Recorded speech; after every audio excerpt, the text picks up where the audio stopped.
on to LOA Today. I'm Wolfson. With me today is abundance teacher and money coach, Jody Lynn Creighton. This is your daily dose of happy. We are so happy you decided to join us today. And I got to tell you, it is a little bit weird because when I recorded that intro with Jody Lynn's piece in there, I recorded it on a day when I was kind of losing my voice and I was just kind of getting over a cold. And here we are doing a show today. And guess what? I have a cold. Jody Lynn, I'm sensing a pattern here. I don't like this pattern. I don't like it at all. But it's a few weeks since we had you on. Did you get the spring planting done? Yeah, almost. We're like 95% done. It's the home stretch, and I'm excited for the Canada Day long weekend. I will actually get to relax and go in my friend's pool. What a concept. Relaxing during planting season? Oh my God. Who knew a farmer was allowed to relax? Right. Yeah. Oh my goodness. Well, we're going to try to continue that relaxation theme a little bit because relaxation takes a number of different forms, including relaxing yourself within your life. Of course, we talk about that a lot here on the show, and we're going to talk about that a little bit more with our guest today. His name is Avi Wolfson, and I won't try to tell his story. I'll let him do it. But he's all about reactivating that internal spark, and we're going to have a great conversation about that. But Avi, you tell us your story. First of all, welcome. How you doing? Thank you all. Doing awesome. Thank you so much for having me as a guest on your show. Really excited to be here, and just really excited and looking forward to connecting and speaking with you. So tell us the story of Avi Wolfson. How did you get to where you are right now? Let's see. In 300 words or less, if you can. Well, let's see. I grew up in Massachusetts, and I'm very much a homebody. So, been here most of my life. Out of high school, I joined the military, did the National Guard for a few years. I did some schooling, and I had my daughter at a very young age. I was 22. My daughter's 12 now. She just graduated from middle school. I'm very happy and excited for her. And so my big thing that I'm after is becoming a public speaker. So that's been quite a journey. I'm part of a couple different communities. That work is very meaningful to me in terms of making a change and difference in myself and also for other people and leading positive direction. And I don't just do that, though. I also have a lot of experience in the self-publishing space and various other projects. So I'm all about having eggs, the farmer mentality, right? You got a lot of different eggs and putting them in different baskets, not just relying on one, right? If one doesn't work out, then it's like, now what, So I have a lot of different things going on that I'm excited about. Keeping busy is what I like to do, but also having time for myself is very important. So mindfulness is something that comes to mind, and happy to talk on that, to have somebody that's influenced my thinking around that. Well, actually, multiple people. Got Sam Harris, Wim Hof, and Amish Jha. And Amish Jha, she wrote the book Peak Mind. And the thing that she mentioned, the big takeaway for me was practicing mindfulness by meditating for just 12 minutes per day, 5 days per week, for a total of just 1 hour per week. Not only strengthens attention, but also leads to overall improved brain health and well-being.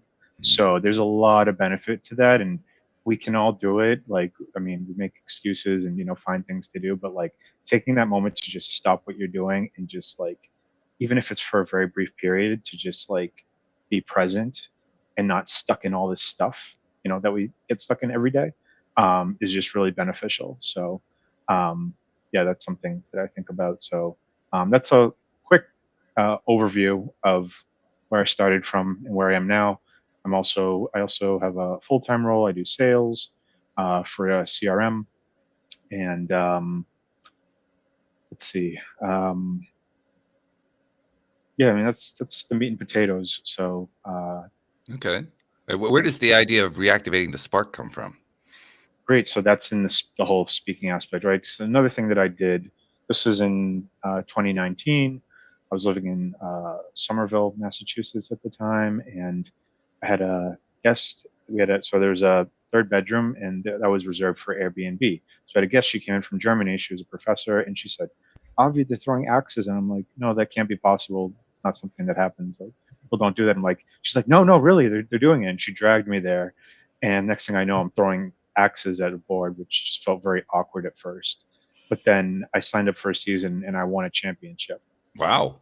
That was pretty cool. So that was a very pivotal point for me in my life, and it changed me drastically. Um, it made me realize things that I didn't think I was capable of, things I had struggled with growing up a lot, and it had given me this like renewed sense of confidence and belief in myself and what I'm capable of that I didn't know that I was, right? I didn't believe that I was a champion, but that gave me the insight to be like, I'm I can be a champion, and this is just like the tip of the iceberg. I actually have a much bigger purpose, and that's when I started thinking about, well, how do I make more people champions? How do we manufacture that feeling of being a champion, right? Because everybody deserves to be a champion, right? I didn't want to just win for myself. That's a very selfish thing, right? And then I did it 2 more times, so I actually won 3 championships, and I would have been happy with just one, but hey, I'll take 3. That's great, but like I would love to see other people that felt like me growing up, trapped, struggling, not having a whole lot of, struggling with like self-esteem, self-worth, confidence, all these things that I struggled with, um, to give other people that opportunity to do that. So that's something like in my side of my head that I've been thinking about for a long time. But like, yeah, that was like the beginning of that journey where it set me on a path to being like, you know what, people have always told me that I'm good at this, but when you have people that tell you something and maybe they're not even your friends, maybe they don't even like you, but they're like, wow, you're really good at this. For me, that was speaking. Wow, Avi, you really inspire me. Like that is the single greatest feeling in the world to me.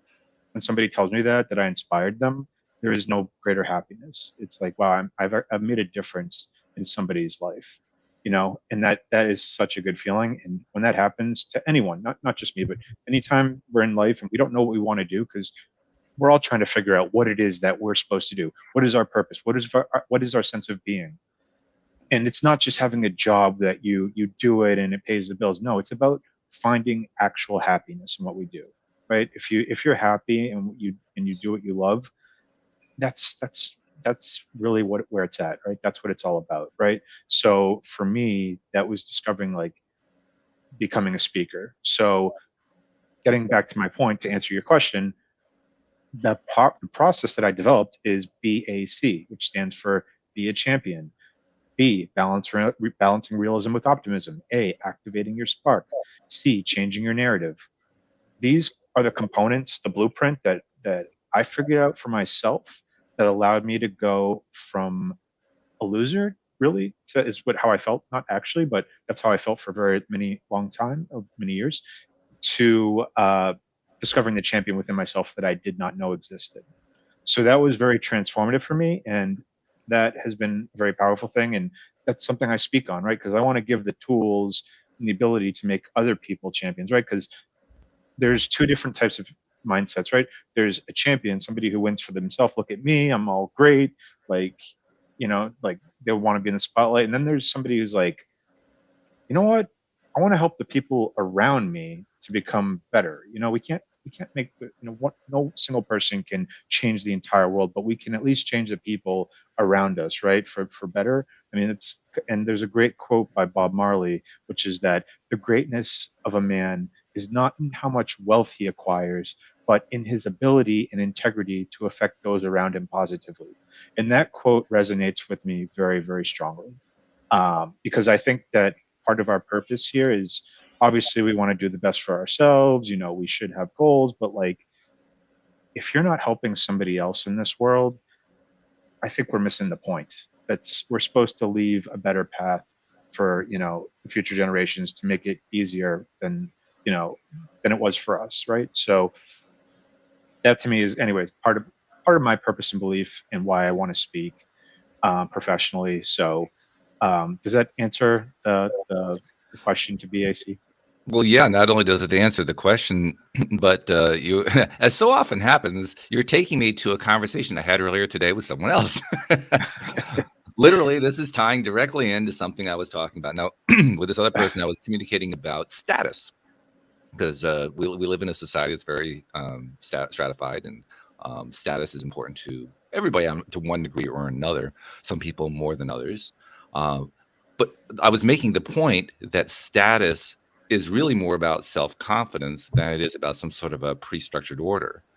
And so when I'm listening to what you're saying, I'm realizing I could have taken that a step further, because you made the really good distinction that you weren't actually talking about status. You were talking more about how you feel about yourself and what do you feel like a champion and so forth.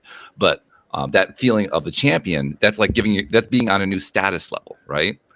And you were talking about how important it is to be a champion where you are championing others. And that brings the whole idea of status to an entirely different discussion point. Because status is normally about, well, where am I compared to everybody else, right? But you're talking about, well, where am I in comparison to how I'm helping everybody else? It's almost like we've turned status on its side. Mm-hmm. You know, it's like sideways from where it was before. Yeah, absolutely. I think there's so much truth in that, and I think there's different trains of thoughts, right? There's different ideals about society. Oh, look, you can't have rich and you can only have rich and poor. There can't be like a middle ground. We have to all fit in a specific class, and I think that's old school thinking. And I think everybody in this world, there was a book like that I saw a while ago, and it was like a book on Superman, and it said something about there was a comparison, was like seeds, like every seed deserves a chance to grow, and like in retrospect to like people, right, every person deserves a chance, right? So I think it's along that line of thinking that like as a species we should be trying to further help and develop, especially like some other countries that are really struggling with just like the most basic things. And there's fantastic projects like Charity Water. There's so many good things that are really changing the lives of like future generations to give these places resources that they haven't had for such a long time. And I think that, I'm not really into politics. I think it's all nonsense, but like I think I second the motion, by the way. And by the way, I have a political science degree, so I can say that with credentials. Yeah, so to me, that's all nonsense. What I care about is leaders, people that have integrity. There is no integrity in politics. In politics, what I see is people skimming off the top. I see people that are, power corrupt, absolute power corrupts, absolutely. The people that are supposed to be the models of the highest level of what a civil and good citizen should be are not those people. It's the people that are leaders that are going out of their way to try and help others. I think, and to me, that's what I admire. That's what those are the people that I look up to. And also recognizing that any great leader, they could not just do it all on their own. We all need to have somebody. We all need to have support in some way or another. Now, that brought me to another train of thought, which is, so when I was doing axe throwing, I had a coach, and I couldn't have won it without him. His mindset was like, he taught me things about mindset that were incredible. And one of the things he taught me was stab KT, which sounds really horrible, but I promise it's not. Yeah. S, someone believing in me. T, thinking maybe I can. A, acting as if I can. B, believing I can. K, knowing I can. And T, trusting you will.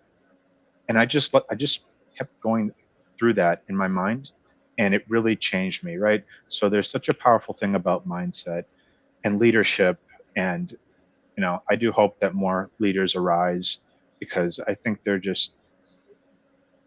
most of us don't reach self-actualization. It's not an easy thing, but it's a worthwhile journey. I'm trying very hard to reach that place, because I think the people that do reach that place often have very, very good common traits that they share. We have a lot in common about the way we view the world, what we think would benefit people for the betterment of mankind. I think that there's a lot of overlap there. But yeah, now I'm just going on a tangent, so I'm not sure where I want to go next. But we could actually subtitle this show "Rabbit Hole," because that's where we go just about every single episode. So you're not out of the norm here. This is actually a That's good good. thing. But Yeah, that's no, you made a couple of references earlier that made me think of Jody Lynn, including a financial reference. She's a financial advisor, financial coach too, in addition to being a farm girl. And Jody Lynn, when you're listening to this, I mean, all this is resonating because he's talking about the value of coaching. He's talking about the importance of mindset. I mean, this is like right in your wheelhouse, right? Oh yeah, absolutely. And even like as you're talking, Avi, about the status and self-actualization, I think the last episode that we were on, I believe anyway, it's been a couple of weeks, but we were talking about Maslow's hierarchy of needs. And this is a conversation that I've been having in my coaching practice a whole lot, is that there's this belief system in our society that once I reach this status, then I will be happy. I will be fulfilled. I will have self-esteem. I will self-actualize. But it's not with the actual money that you get there. And a lot of people that I've witnessed, they end up saying, I put the ladder up against the wrong building and I thought it would get me this. And I got there and it didn't. And it's profound that we're having this conversation now. I agree with everything that you're saying. That mindset, the letting go of that status, and really stepping into what makes you happy is I think, in my opinion, the first steps to self-actualization or that journey. Avi made the observation, Jody Lynn, that he didn't feel like he'd gotten to self-actualization yet. Do you feel like you've gotten there? Me? Yeah. I feel, when I feel into it, I would say that we're never really truly there. Oh, okay. I think that there's different phases with everything. Like you can look at any facet of life, axe throwing, for example. You get to the next level, the next level, the next level, and there's different tweaks that you're making in each one of those. And I think self-actualization is like that too, of growing and changing. What is in this now moment may not have been in the last one or in the future. Okay. Yeah, it's an interesting topic because there are a lot of different ways we can look at it. I mean, for myself, I think that I keep finding new levels of self-actualization. So I keep saying, well, yeah, I did get there. And then I got to the next one. Then I got to the next one. Then I got to the next one. Right. So yeah, I'm always self-actualized. It's just to a new level every day. Yeah, absolutely. I think that's the beauty of life, though. And a lot of people are looking and, I guess, bred in our culture, it's beaten into us. You got to get to this point. We're always waiting to get to that finish line. That's not life. I think life is about the journey over and over and over again, becoming more and more who you truly are. Yeah. So Avi, let me do a follow-up here then, because I think we pretty much are all in agreement on what your foundation is there. All right. Yeah. But one of the factors that does play in, and this comes up an awful lot, so that's why I want to bring it up with you. One of the big factors that does play in is the role of the subconscious or unconscious mind. And that usually ties back to, childhood experiences and all that kind of stuff. It can even be later life experiences, but stuff that, just keeps replaying in the head and so forth. In your view, what role does that play either in a complementary way or in a resistant way to the whole self-actualization process that you're discussing? There's a direct correlation. So trying to be aware of these things, right? Because oftentimes we're just so in the moment that we don't really like. Sometimes, for example, I'll be in a situation and something happens, and then I'll reflect on it much later and be like, oh, why did I react that way? Why did I think that at that time? So to make that decision, right? So being cognizant of that, our subconscious and our actual consciousness, and reflecting on it regularly is, I think, is how we can frame the changes that we're making and how that affects us. So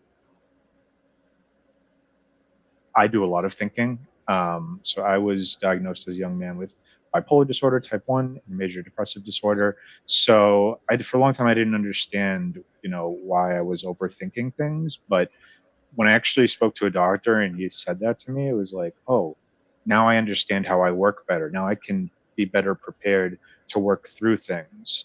Whereas before, I just thought there was something really wrong with me. But now I understand myself better, and I overanalyze the hell out of everything. So like my mind is running in 1,000 different directions, trying to like process things, and I just have to take a moment to step back and be like, whoa, look at the situation and look at different angles, right? What is this rationally? What is this irrationally? Am I thinking about this emotionally? So like taking the time to really reflect, I think, is the key to growth, right?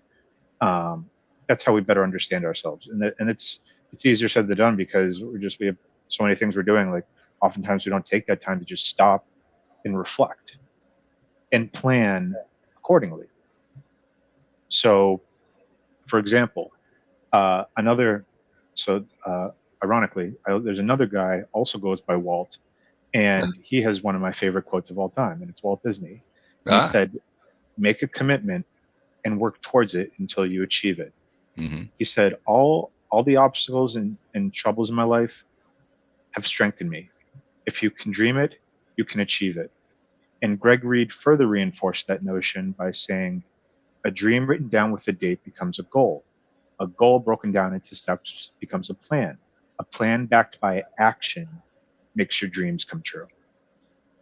And I think that process, it can be for anything. It doesn't have to be like a business goal, or it could be a personal goal. Whatever it is, though, that actually having a blueprint and a strategy rather than just like going through the motions, right, helps us to grow and climb that pyramid, that Maslow's hierarchy, right? So we can effectively like see how we are growing, in real time, and being able to measure it and and look at it and really have a grasp on it. Interesting to me. You described yourself as having been diagnosed bipolar, and you also talked about how you have a tendency to overthink. I thought, geez, well, they never said I was bipolar, but I'm really good at overthinking. I had the exact same thought. Like I'm a world champion there. I'll set my own overthinking up against anybody. I don't care who it is. and the great thing too that I discovered, and I've discovered a lot of things about myself becoming a speaker, right? So one of the revelations I made, and I was on another podcast show with Nina Perez, and we talked about this, and she said, "Well, I do make excuses in my life," and I'm like, "That's a fair point, right? We do at times, and to be able to recognize that and be truthful and honest about that it takes vulnerability. That's not an easy thing to do, but being able to actually do that and name it and work through that. So for me, that's looked like, okay, there are going to be days where it's not good for me, but depression has taught me gratitude for the people in life that make me happy. So on those days when they're down and I just cannot get out of that funk, I think about the people that make me happy. And it doesn't necessarily mean I'll have a great day, but at least it reminds me that there are happier days to be had, that there are people in life that care about me. And that does help me even a little bit. And when it comes to bipolar, like one of those side effects are mania. So I have a ton of built up energy, not constantly, but like irregularly. And when it does happen, it's a choice, right? You can be constructive, you can be destructive. And most of the time, I prefer to be constructive. So I pour that energy into something positive that helps me grow, like speech writing or work that I'm doing or project for self-publishing, whatever it might be. I take that energy and I filter it I siphon it into something positive in my life. Mm-hmm. And that energy is powerful. I mean, it's like hard to like tame it, but it's possible. It can be done. And it's not just, that analogy doesn't just apply to mania. It could be different things that we experience in life where we feel an abundance of something, right? Sure. And how we choose to use that energy.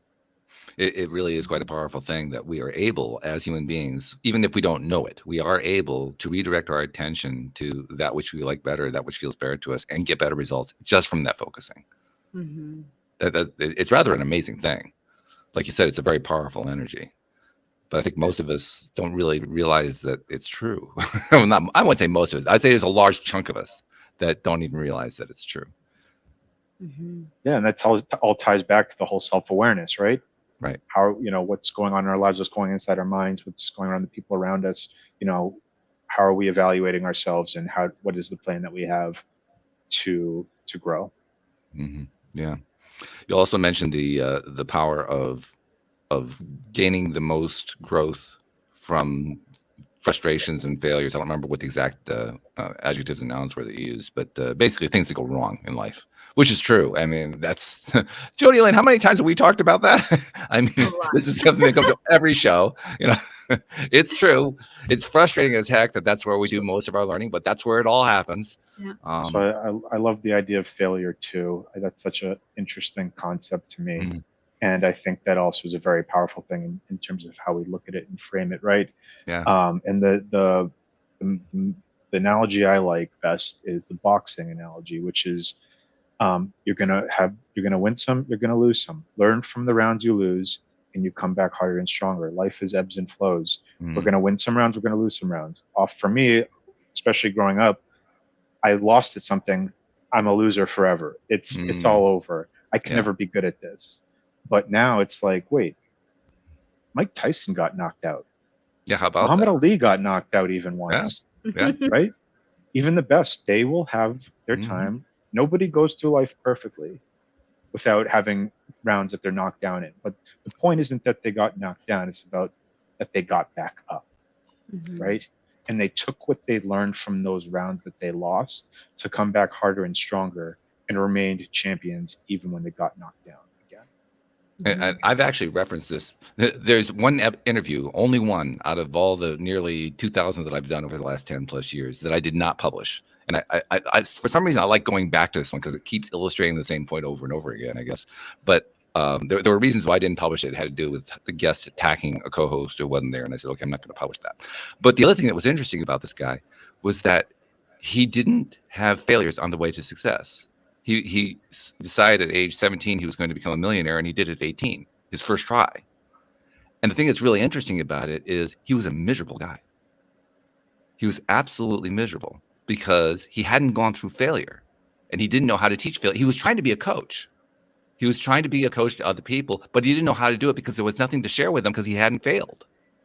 Yeah. Well, and I think that brings up like something that you were saying, Avi, is that, you know, the frame of mind that we have around failing. You know, well, this guy who made $1 million in you know, most of our society, we would say that's a huge success, and maybe he didn't go through any failures, but maybe just to put a spin on it, maybe this was his failure, that it was easy and that he didn't know how to teach other people. And I think we get so caught up in our own mind, going back to status on what is failure. You know, if I don't do this perfectly, then I am a failure. I am a loser, all of these things. And if you can just reprogram that part of you, or look at it from a different perspective or a higher perspective. I always go back to Garth Brooks' song, Thank God for Unanswered Prayers. You know, if he talks about in that song of like, if God would have answered his prayer to be with this woman, he wouldn't have found the love of his life. And he was perceiving at that moment that it was a failure until he got more information. And I was just having this conversation with myself while I was reflecting the other day that my life is 1,000 million times, you know, vastly different than it was 5 years ago. And I am 1 million times happier. Is it exactly where I thought I'd be? No. And that doesn't mean that it's a failure. There's more to come. The best is yet to come. And I truly believe that. It makes total sense to me. Yeah. It's So funny good. how this thing works, but yeah, it really does make total sense. It's also interesting that we have these experiences. We think of them as failures. And like you were describing, Avi, we tend to negative. We awfulize them, to use the phrase of my friend Joel Elston. We awfulize them. How ironic that the things that benefit us the most are the things we awfulize. If we only understood that this thing that we're awfulizing actually is going to help us, maybe we think about it differently. But of course, when you're in the middle of the moment, when you're dealing with the failure, you're like, oh, I can't believe this thing happened. That's not the way it was supposed to work. You know, all this stuff goes on.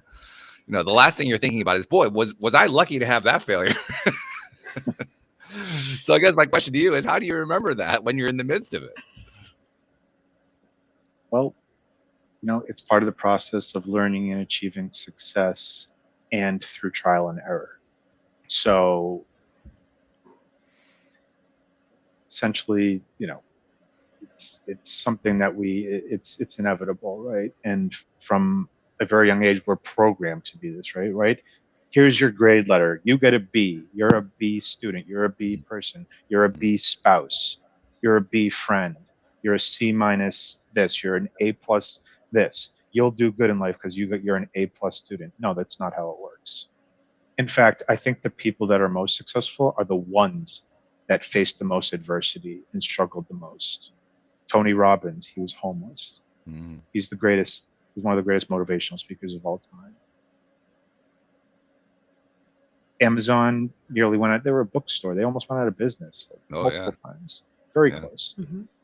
And now, Jeff Bezos, incredible. But any person that achieved greatness, I mean, so the reference that you mentioned, luck happens, right?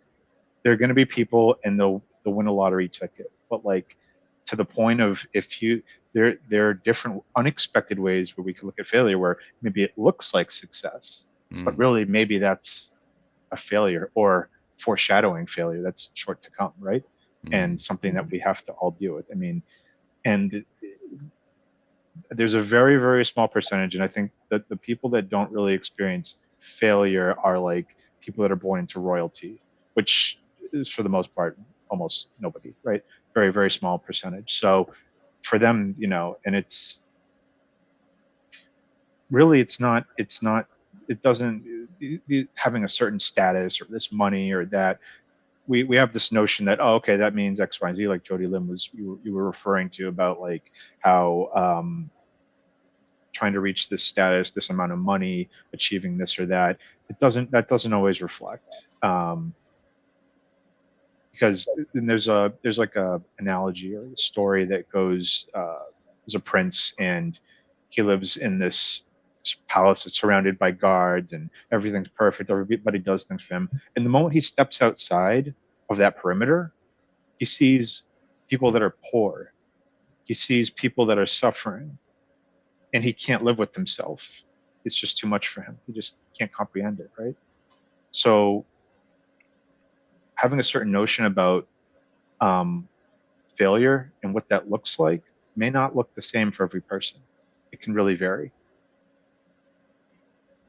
I'm not even sure it's something that royalty don't experience, because I think about Prince Harry and Meghan. I mean, they've experienced a little adversity, just a tad. It's a very interesting story there. Yeah. Well, and I think that's where you would, in that kind of environment, in my perception of what happens there, you would fail the most. Imagine being a kid. Like, you couldn't be a kid. Like, you're not sitting straight enough. You're not like using the right footwork. You're not like, you're too loud. Like, I feel in that environment, you constantly feel like you're not measuring up and that you're always failing. But it's wild the way that we all see the world differently through our own perceptions and how unique that is. Well, that's what makes life so interesting. That's what makes this show so interesting. We get all these really cool perspectives here. And I've often made the statement that I've loved all the guests that I've interviewed and the co-hosts like yourself, Jody Lynn, who I have on a more regular basis here on the show. And the thing that I love the most, however, are the ones who challenge me the most. The ones who they give me a perspective that I hadn't thought of before. And then I have to kind of sit back and say, okay, how am I going to counter that? I got to think of something clever, But it gets me thinking. That's the point, right? It gets me thinking about something in a way that I hadn't thought of it before. That's what the real value of perspective is. It's helping you to think about something in a way that you hadn't thought of before. Absolutely.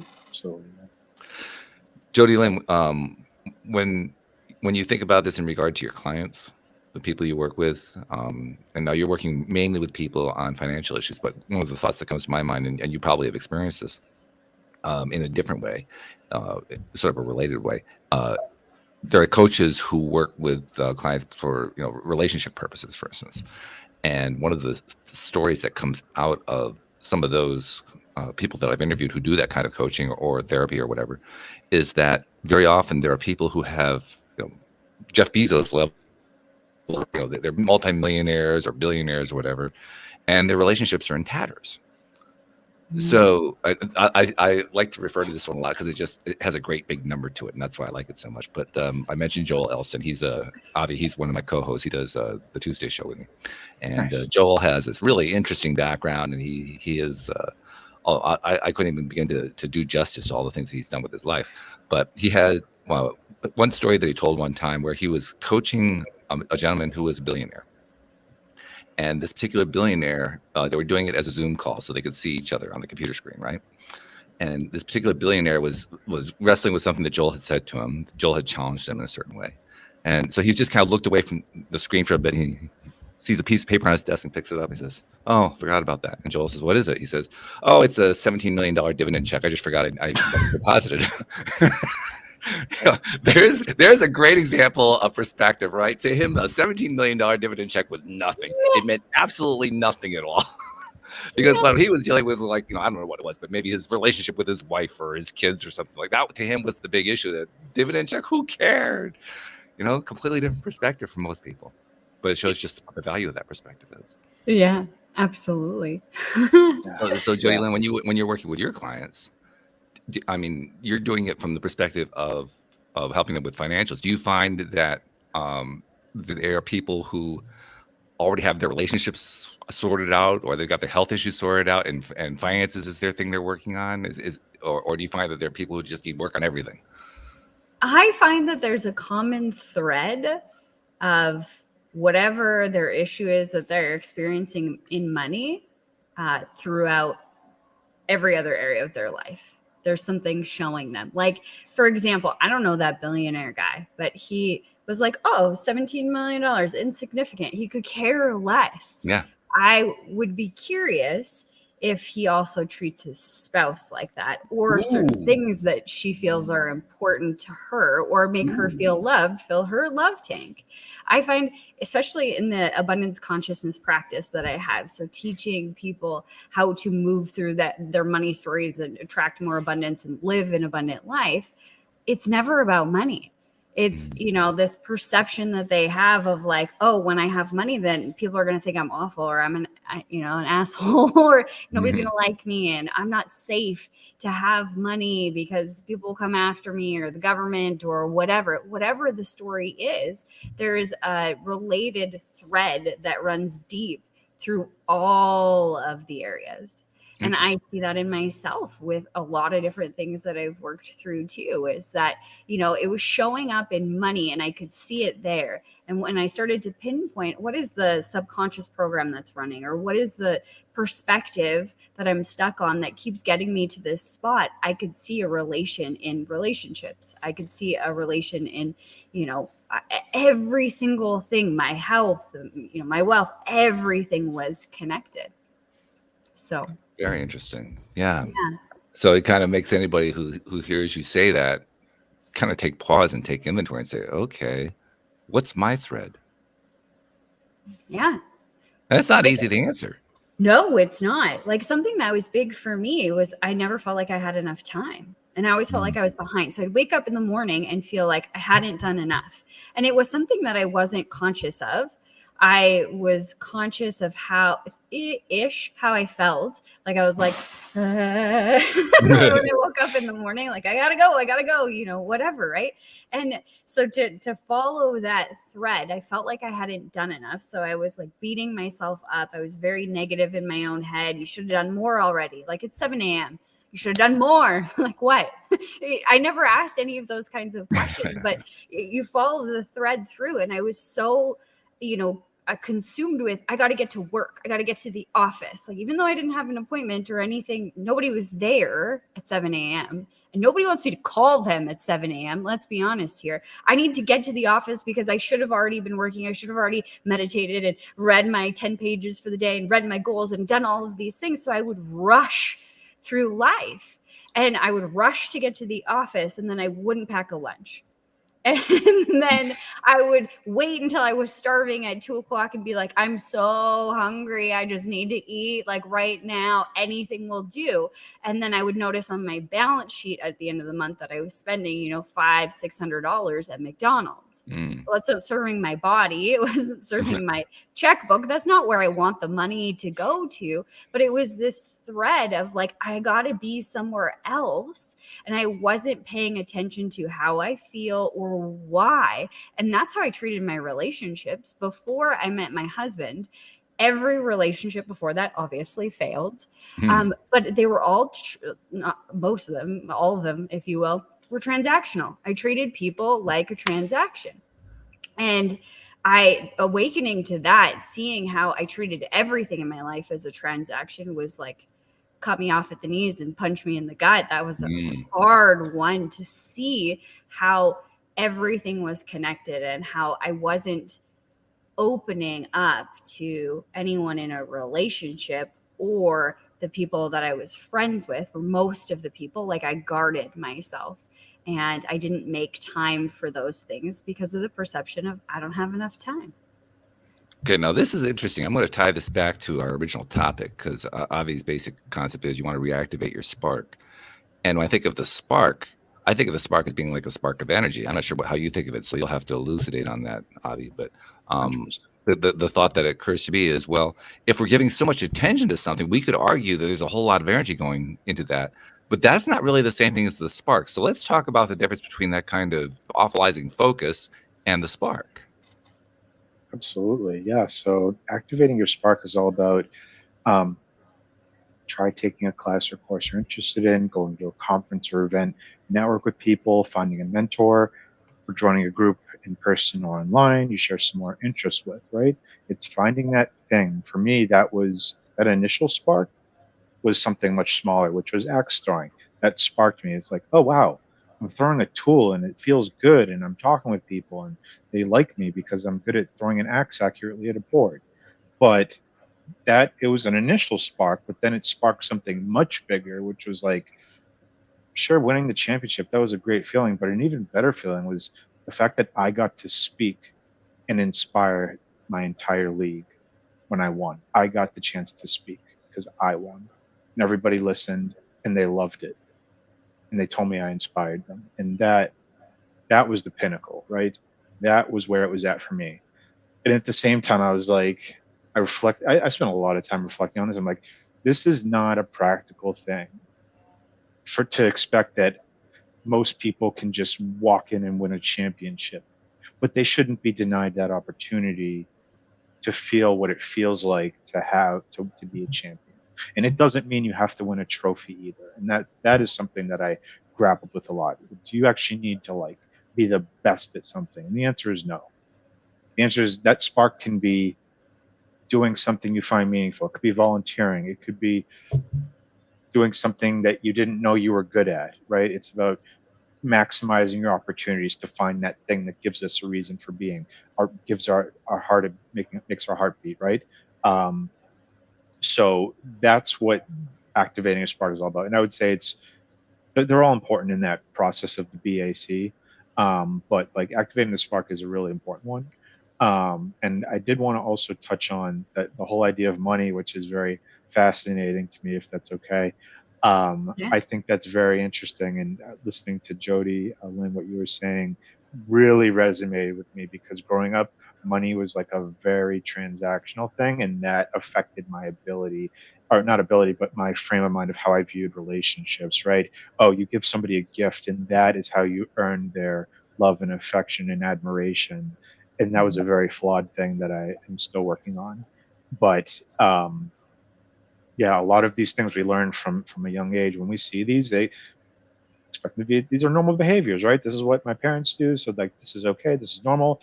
And they may not be normal, and we may not realize that right away, and it takes time to rewire. But the important thing is like, okay, what is money really evil, or is it how we use money? Money can be used for good things. Money actually isn't evil. It's all about how we use it, right? A vehicle can get us from point A to point B, or we can drive it right into a building. It's like, what is the intention? How are we using these things? And I think money is a very powerful thing. I think it could be a very good thing. But growing up, I did have a very bad relationship with it because of things that happened in my family that made me feel like, oh, money is a bad thing because I saw it used in a bad way. So that for me was, it's a lot of growing, but I found that very interesting. I was really able to relate to that. So, yeah. Thank you. But both of you made reference to transactional, and you did so in a way that suggested that the transactional approach was lacking in some way. Talk about why that's lacking in your view. You want to go ahead? Go ahead. I think that transactional is okay in a business sense, but for personal relationships, I think that should be totally like separated. Like that should not be. It should strictly be for business or like in the context of certain activities or things. But like in order to like form a meaning, like a personal relationship, it shouldn't have to be transactional, right? Like one of my friends said to me once, there was a girl that I was really interested in, and it was very, very transactional. And he's like, Avi, if you stopped hanging out with us and I just sent you money, like, would we still be friends? Like, you don't have to send somebody money to be their friend or for them to like you. They should like you for who you are just by having your presence and your time, which is a much greater resource. Time is our most precious resource, much more so than money. But I think when we think about, when you ask most people, the first thing that comes to mind is it's money, right? Money makes the world go around, right? But it's time that you can never get back. Money comes and goes. So I think that there's something to be said about that, and that having authentic, meaningful relationships that are deeply meaningful should not revolve around money. And I think when it does, like that, there's like some maybe like therapy or, things that have to be rewired, because relationships should be based on time and knowing somebody personally, not have to do with money. But in business, yeah, it should be transactional. It's what business is. How about you, Jody Lynn? It's funny because I always go back to definitions, so I immediately look up the definition of transaction. Okay. And it's a business deal, an instance of buying or selling something. And when I really like feel into the word of transaction and how I've experienced it and how I've been a part of that, it's the word itself, and a transactional relationship is not necessarily a bad thing. I think that, in my opinion, it's not necessarily a bad thing. And I think some things are naturally going to be transactional. You buy, a t-shirt off of Amazon, transactional. Done, easy, whatever. That's what you wanted. You got what you wanted. And when I think about humans and our interaction with people and being in business as a coach and a financial advisor, being transactional is the surface level. It's the maybe the lowest level of relationship that you can have with somebody. And for me, the problem I have with transactional relationships is that it's only surface level. It goes no deeper than that because it doesn't have the time maybe, or the individuals involved in that transaction are not open to it. And I think there's a lot left on the table that's missed when you're transactional. You're not actually opening up your heart and who you truly are when you're living on that surface.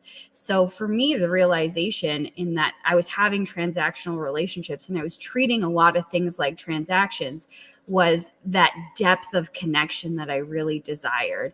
And how if I was to live my life in that surface level frame of mind, or whatever you want to call it, I would not have the depth of relationship, or the depth of joy, the depth of love, the depth of everything that I was meant to experience. And I think humanity is meant to experience. And Avi is shaking his head yes up and down, so he's agreeing with that. Yeah, I did want to reframe one thing that I said that Jody said that made me think about something. So there can be times where I think that it is like things have to be transactional. Like my daughter is sick. I went to buy her medicine. Like that Yeah. was a loving act, right? And that's fine. There's nothing wrong with that. But like I think so. The thing that I want to ask, what is the greatest marketing ploy in history? Ooh. It's anybody want to try? I don't know. It's you have to buy a woman a diamond ring for her to love you, right? Is that not the greatest marketing ploy in history? That you have to buy a diamond to prove your love to a woman to marry you. Before that, it was just no, you showed up, you worked hard, you cared about your family every day. You show up, right? Not you buy this one time. And I get it, like it's a traditional thing, but I thought the essence of how they were able to get people on board with that is fascinating. Yeah. Right? I agree with that. I got a fat rock. No shame but in that. I think that you're right, is that, oh, I have to buy somebody something for them to love me. The bigger the rock is, the, whatever. I was engaged before I met my husband. And we broke up before I met my husband.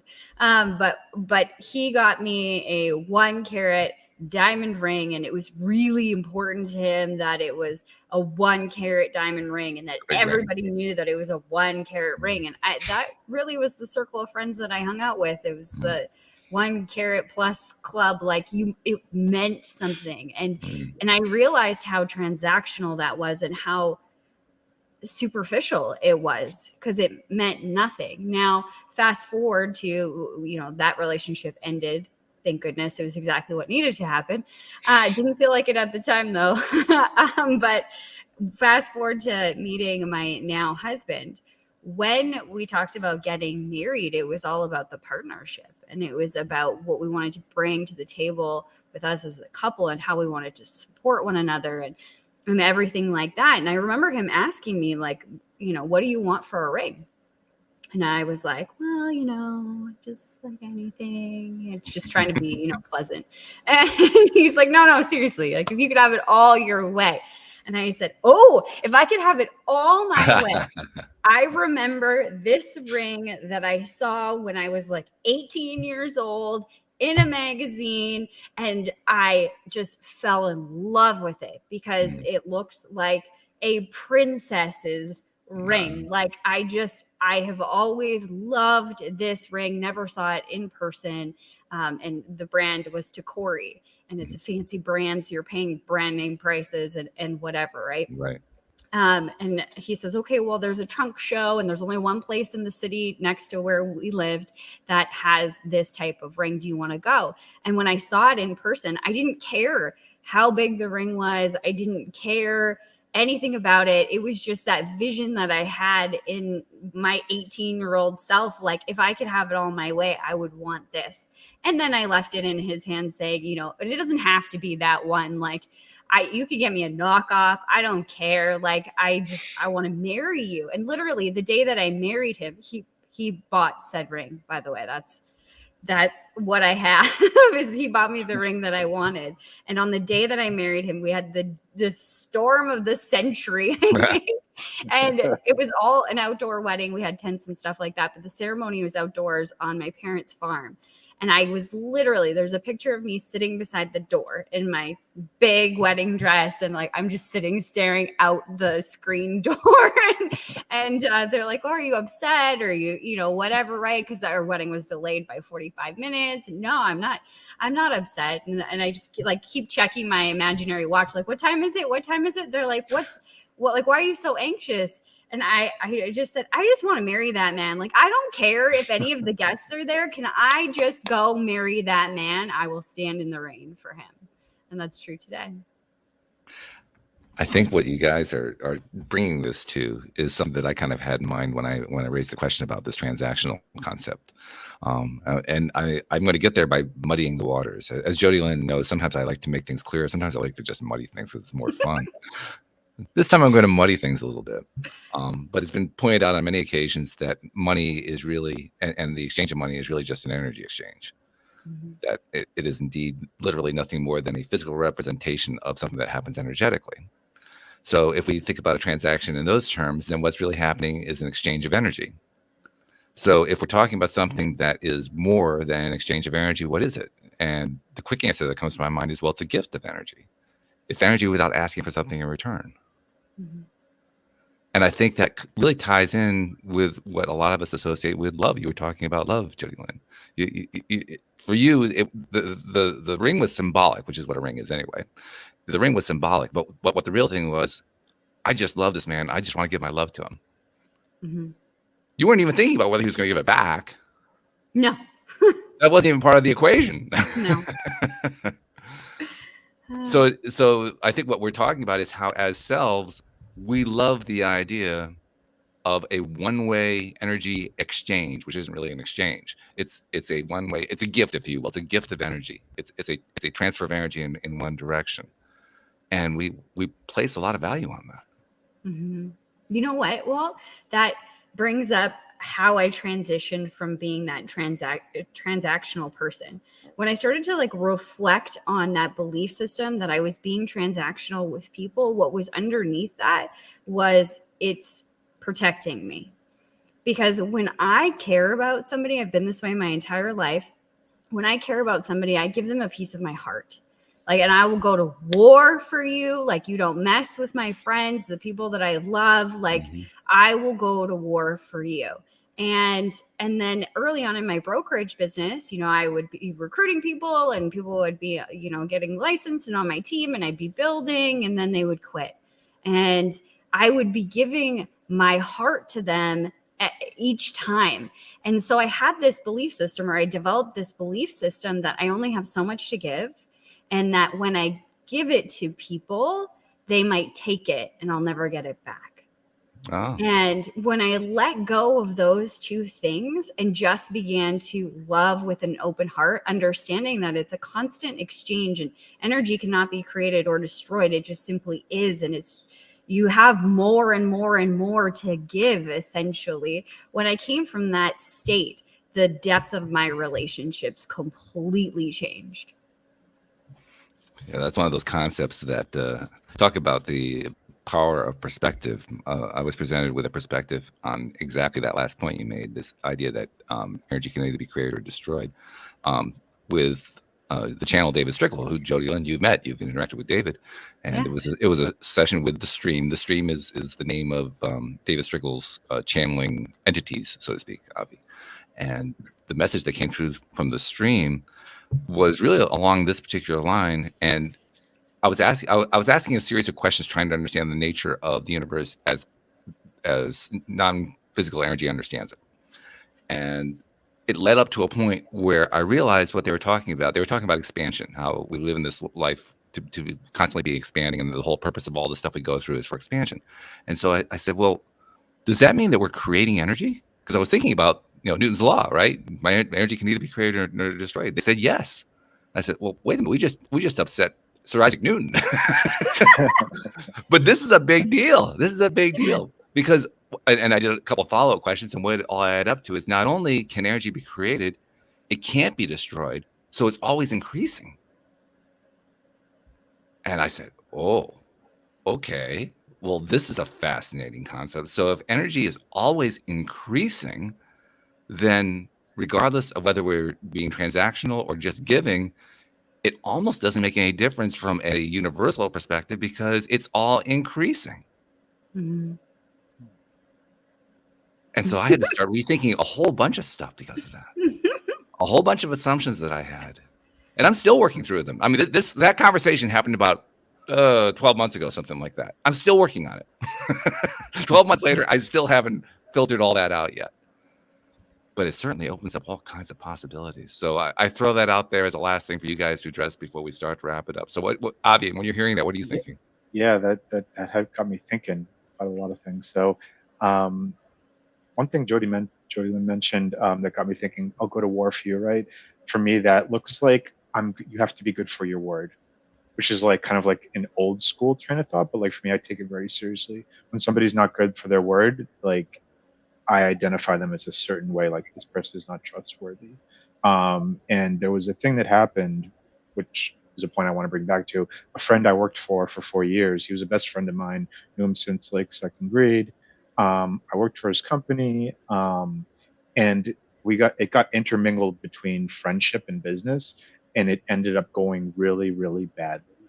And that to me looked like really negative energy, right? Because now I'm very bitter, I'm upset, I'm disappointed, I felt taken advantage of, all these negative energy things, right? So it's at one point it was really good, right? Things were going well, like very happy, but then like, hey, you wanted to borrow my credit cards, and I'm like, okay, well, he'll get me back for that, and he said he would do this, so he'll be good for it, right? But he wasn't good for anything he said.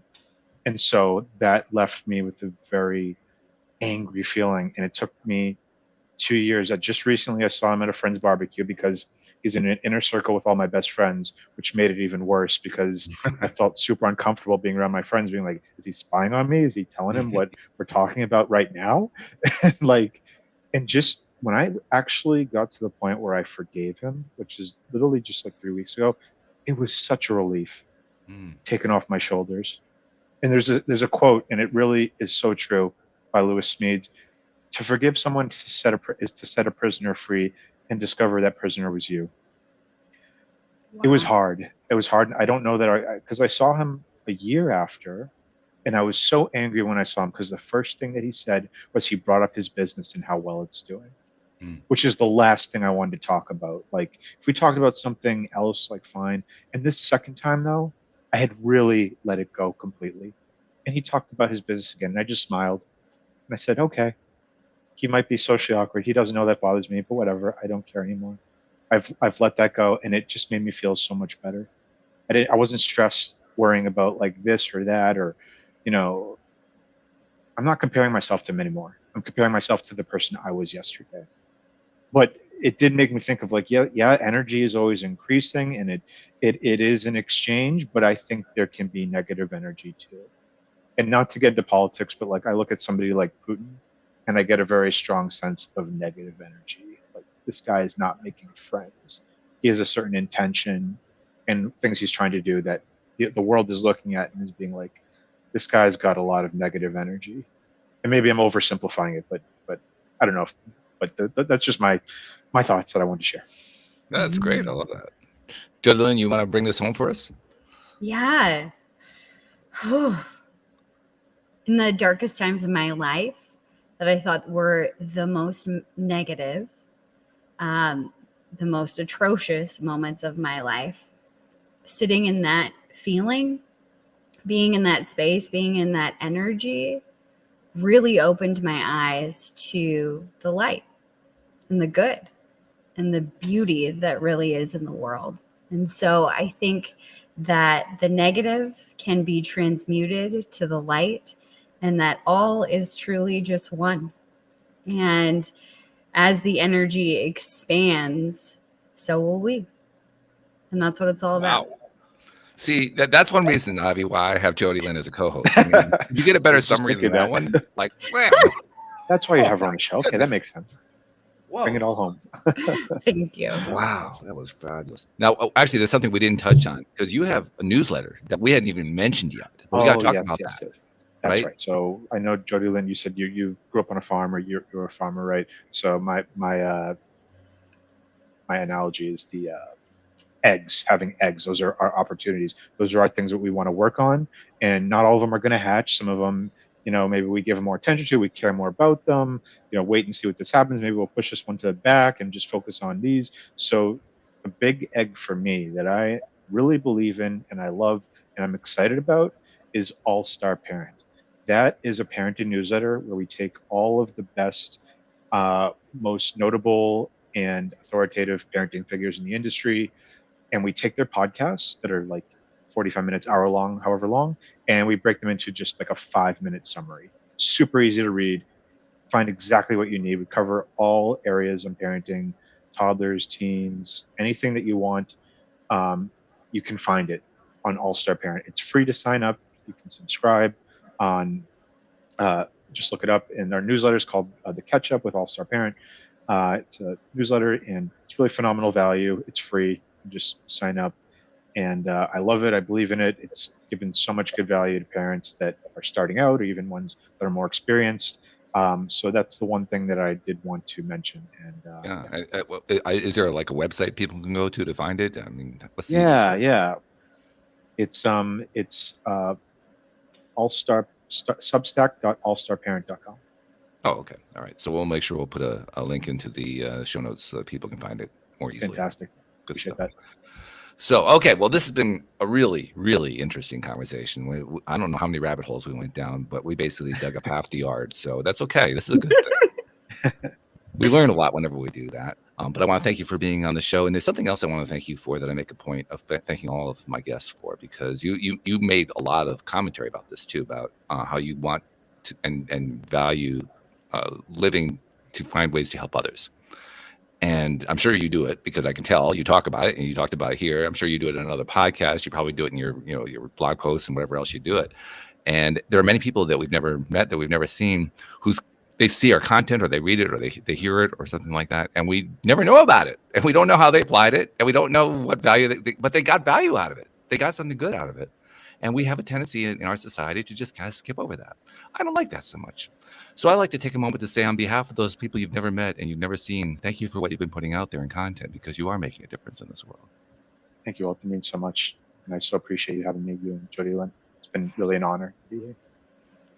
And Jody Lynn, we're glad that you're back. I mean, we're glad that the planning got done, but I'm glad that you're back. Me too. Wednesdays aren't as good when you're gone. So thanks for coming back. Thank you. This was a beautiful conversation. Thanks for being here, Abby. Yes. And thanks for having me again, Walt. And thank you all for listening. We appreciate you as well. We'll see you all next time here on LOA Today. Goodbye, everybody.